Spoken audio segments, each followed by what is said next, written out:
अस्सलाम वालेकुम व्यूअर्स, कैसे हैं आप। आज हम बात करेंगे प्लूमेरिया प्लांट पे। प्लूमेरिया प्लांट की बहुत सारी वैरायटी आती है। इसमें बहुत अच्छी और भीनी भीनी सी खुशबू भी होती है। जो इसके वाइट और लाइट येलो कलर के फ्लावर्स होते हैं। बट ये वाला जो प्लांट है मेरा, जिस पे फ्लावरिंग स्टार्ट हो चुकी है, ये है पैराडाइज प्लूमेरिया। और ये शॉकिंग पिंक कलर में मेरे पास है। और ये भी शेड में भी आता है, वाइट और पिंक में भी आता है, और लाइट पिंक में भी होता है। इसके अलावा येलो कलर में आता है ये, और एक डार्क मैरून कलर के फ्लावर्स वाला प्लूमेरिया प्लांट होता है। तो मेरे पास ये वाइट वाला है, इस पे अभी फ्लावरिंग स्टार्ट नहीं हुई।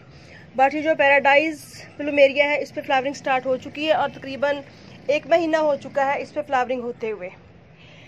टाइम टू टाइम इस पे कुछ ना कुछ फ्लावर्स खिलते रहते हैं और बहुत ही खूबसूरत लगते हैं। और देखें, पहले जो फ्लावर्स बने हुए होते हैं वो जैसे ही डेड होते हैं, मज़ीद छोटी छोटी सी बर्ड्स बनना शुरू हो जाती हैं और फ्लावरिंग नज़र आती है प्लांट पे। और ये प्लांट बहुत खूबसूरत नज़र आने के साथ साथ बहुत इजीली ग्रो हो जाता है, और कटिंग के ज़रिए इसको ग्रो किया जाता है। और बहुत ही अच्छी ग्रोथ होती है इसकी। आप बस इसकी कटिंग लेके तो उसको आप चाहे फीट की ले लें, 1.5 फीट की ले लें, या इससे छोटी ले लें, जितनी भी जिनके लेना चाहें आप, बहुत इजीली ग्रो कर सकते हैं। उसको लेके आप तकरीबन 24 घंटे के लिए ऐसे कहीं भी शेड में रख दें।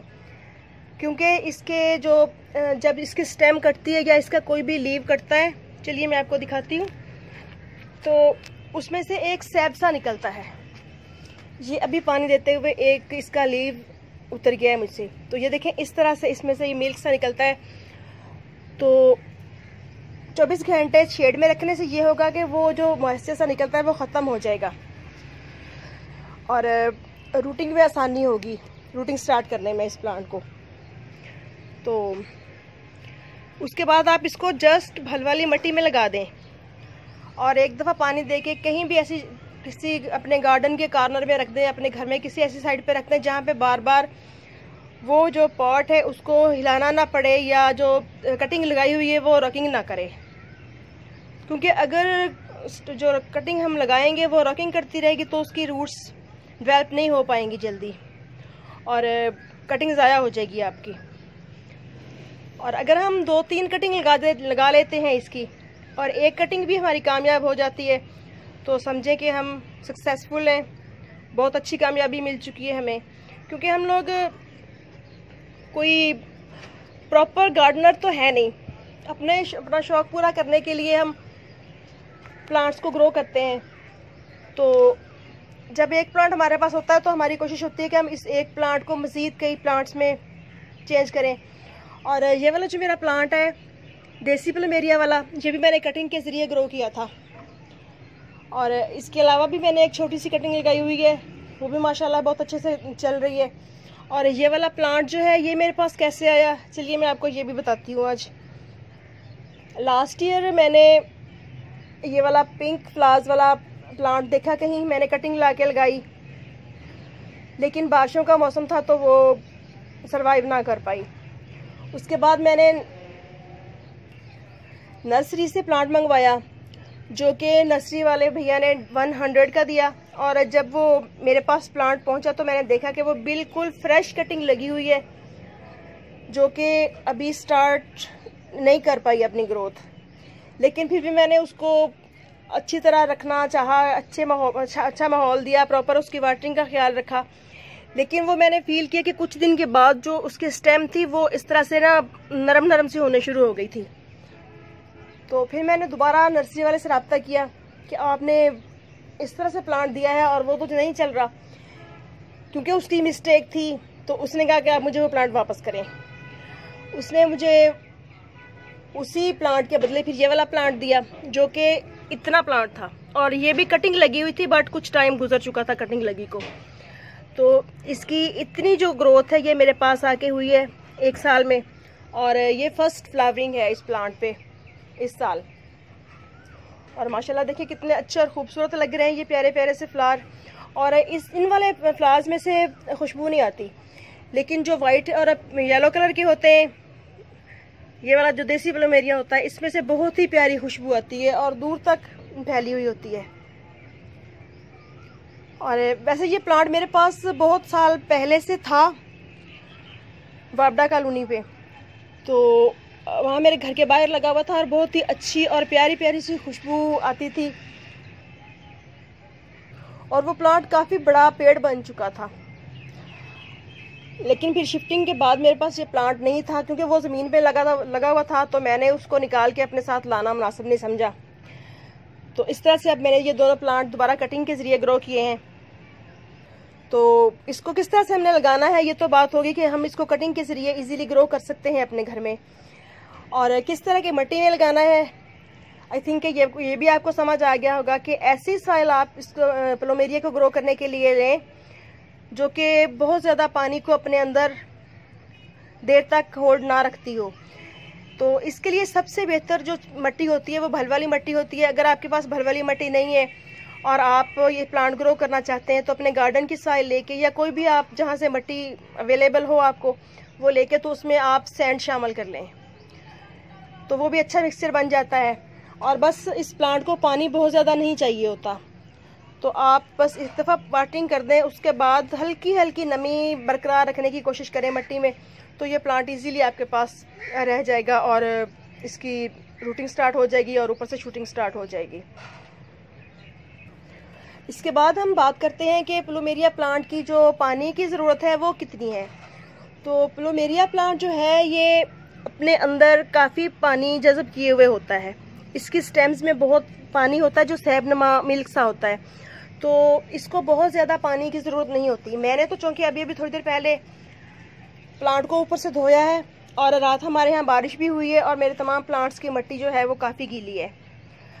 तो इस प्लांट को आपने जब देखें कि अच्छी तरह से मिट्टी इसकी ड्राई हो चुकी है तो आपने पानी देना है, अदरवाइज़ अगर मिट्टी गीली नज़र आ रही है तो आपने इसको पानी नहीं डालना, क्योंकि ओवर वाटरिंग से इसकी रूट जो है वो बहुत जल्द रॉट हो जाती है और फिर आहिस्ता आहिस्ता इसकी स्टेम भी रॉट होना शुरू हो जाती है। तो बहुत कम पानी में ये प्लांट बहुत ही अच्छा ग्रो करता है। लेकिन अगर ये ज़मीन में लगा हुआ हो फिर तो प्लांट जो है वो अपनी ज़रूरत मिट्टी में से पानी की, खाद की बहुत इजीली पूरी करता रहता है। लेकिन पॉट्स में गार्डनिंग करते हुए हमें प्लांट्स की बहुत सी बातों का ख्याल रखना पड़ता है कि किस तरह की लोकेशन पे रखें इनको, पानी की कितनी ज़रूरत है प्लांट की, और फर्टिलाइज़र वगैरह किस तरह का देना है। तो जहाँ इसको पानी की बहुत कम ज़रूरत होती है वहीं पे इसको फर्टिलाइज़र की ज़रूरत भी होती है अच्छी, क्योंकि पॉट्स में ग्रो किए हुए प्लांट्स जब तक उनकी जो ज़रूरत है खाने की वो पूरी नहीं होगी तो प्लांट हमें फ्लावरिंग कहाँ से देंगे। सिर्फ मिट्टी में तो प्लांट बहुत कम फ्लावरिंग देता है या बराए नाम। और इस प्लांट को किस तरह की फर्टिलाइज़र चाहिए, अगर हम इसको जस्ट काउडंग कंपोस्ट डालते हैं तो उसमें चूँकि नाइट्रोजन की मिकदार काफ़ी ज़्यादा होती है, तो प्लांट के जो लीव्स हैं वो तो काफ़ी अच्छे आएंगे, लेकिन प्लांट फ्लावरिंग बहुत कम करेगा। तो अच्छी फ्लावरिंग के लिए इसे फास्फोरस रिच फर्टिलाइज़र की ज़रूरत होती है, जिसके लिए जो सबसे इजी और बहुत आसानी से मिल जाने वाला फर्टिलाइज़र है वो है DAP। तो मैं अपने इस प्लांट को सिर्फ DAP डालती हूँ साल में 2 दफ़ा, 1-1 चम्मच ये जो पॉट है इसके रिम के साथ साथ डाल देती हूँ, गुड़ाई कर देती हूँ और अगले दिन पानी दे देती हूँ, ताकि मेरा प्लांट जो है वो स्ट्रेस में भी ना आए और आहिस्ता आहिस्ता वो जो फर्टिलाइज़र है वो रिलीज़ होकर तो मेरे प्लांट्स को मिलता रहे। वैसे तो आप इसको बोन मील वगैरह भी दे सकते हैं, लेकिन बोन मील वगैरह जो है हर जगह आसानी से नहीं मिल पाता, और बहुत से जो बिगनर्स होते हैं या न्यू गार्डनर्स होते हैं उनको थोड़ी परेशानी होती है कि अब क्या किया जाए। तो ऐसे में आप DAP दे दें तो बहुत बेस्ट रहता है और प्लांट पे फ्लावरिंग भी बहुत अच्छी होती है। और इसके अलावा NPK अगर मिल जाए तो वो भी बेस्ट है, 1 चम्मच आप पानी में डाइल्यूट करके तो वो भी अपने प्लांट्स को दे दें, उससे भी फ्लावरिंग बहुत अच्छी होती है। और सबसे बढ़ के जो इस प्लांट की ज़रूरत होती है वो है सूरज की डायरेक्ट रोशनी। यानी कि इस प्लांट को कम से कम भी 5 से 7-8 घंटे की ज़रूरत होती है धूप की, डायरेक्ट सनलाइट की। तो इसको आप ऐसी जगह पे प्लेस करें जहाँ पे प्लांट जो है इसकी जो ज़रूरत है धूप की इजीली पूरी होती रहे। लेकिन जिन इलाकों में बहुत ज़्यादा गर्मियाँ होती हैं तो वहाँ पे शदीद गर्मी के मौसम में आके प्लांट्स की जो लीव्स के टिप्स होती हैं वो ब्राउन होना शुरू हो जाती हैं। तो ऐसे में आप इनको नेट वगैरह के नीचे रख दें या कहीं दीवार की ऐसी लोकेशन पे रखें दीवार के साथ जहाँ पे सुबह की 5-6 घंटे की धूप इनको मिल जाए तो भी काफ़ी रहेगी और प्लांट जो है हरा भरा रहेगा और इसके जो लीव्स हैं वो बर्न नहीं होने पाएंगे।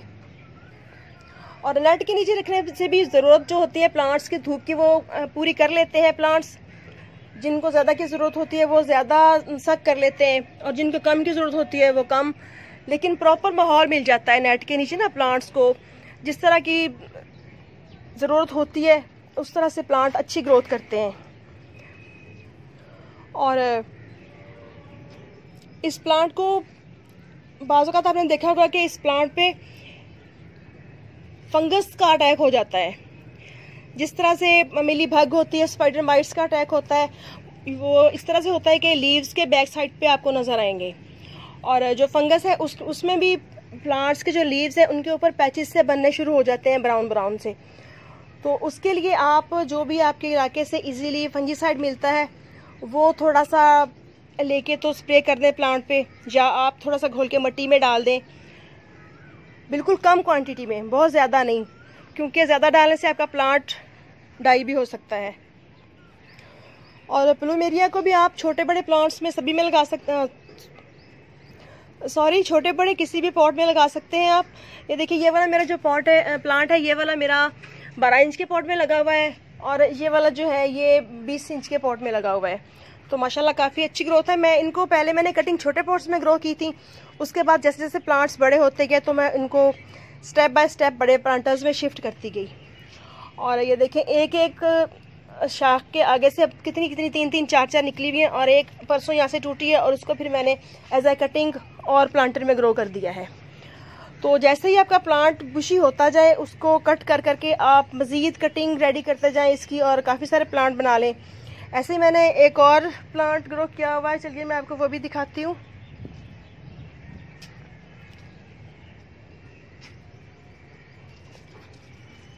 ये देखें ज़ीनिया का बहुत ही खूबसूरत सा फ्लावर मेरे पास खिला हुआ है। और ये रही वो कटिंग, ये मैंने लास्ट ईयर लगाई थी और देखें माशाल्लाह अब कितनी अच्छी से चल रही है। और ये है भी छोटे 6 इंच के पॉट में लगी हुई है। और इस तरह आप बहुत ही इजीली प्लूमेरिया प्लांट को प्रोपोगेट कर सकते हैं और थोड़ी सी चीज़ों का ध्यान रखते हुए बहुत से प्लांटर बना सकते हैं अपने पास प्लूमेरिया के। और ये जो प्लांट है अगर ये खुली स्पेस में लगा हुआ हो, ख़ासतौर पे ज़मीन में, तो ये बहुत बड़ा प्लांट बन जाता है, बिल्कुल दरख्त की शक्ल ले लेता है।